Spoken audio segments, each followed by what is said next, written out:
సుమతి రవి దగ్గరికి వచ్చి మీరు ఎక్కడ పెళ్లి చేసుకోబోతున్నారు? రిజిస్టర్ ఆఫీస్‌లోనా? అని చెప్పేసైతే అడుగుతూ ఉంటుంది. ఆ మాటలు వినగానే అక్కడ ఉన్న రవి అయితే కాదు అని చెప్పేసైతే అంటూ ఉంటాడు.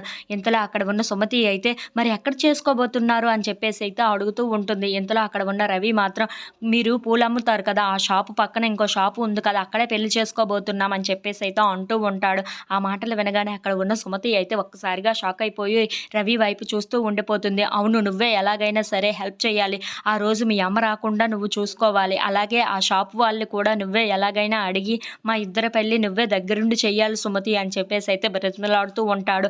ఆ మాటలు వినగానే అక్కడ ఉన్న సుమతి అయితే ఒక్కసారిగా షాక్ అయిపోయి ఇదేం టొంప పెట్టార్రా బాబు నాకు అని చెప్పేసైతే అనుకుంటూ ఉంటుంది. ఇంతలో బాలు ఊరికి వెళ్ళడానికి బయలుదేరుతూ ఉంటాడు. అక్కడ ఉన్న మీనాని పిలిచి, మీనా, నేను ఊరు వెళ్తున్నాను కదా! ఆ రవిగాడి మీద ఒక కన్ను వేసి ఉంచు. వాడు ఏం చేస్తాడో, ఎప్పుడు ఎలా ఉంటాడో ఎవరికీ తెలియదు కదా! అందుకే నువ్వు ఎలాగైనా సరే రవిగాడి మీద ఒక కన్ను వేసి ఉంచు అని చెప్పేసైతే అంటూ అక్కడి నుండి వెళ్ళిపోతూ ఉంటాడు. అక్కడ ఉన్న మీనా మాత్రం సరే నేను చూసుకుంటాను కదా, మీరు వెళ్ళండి అని చెప్పేసైతే అంటూ ఉంటుంది.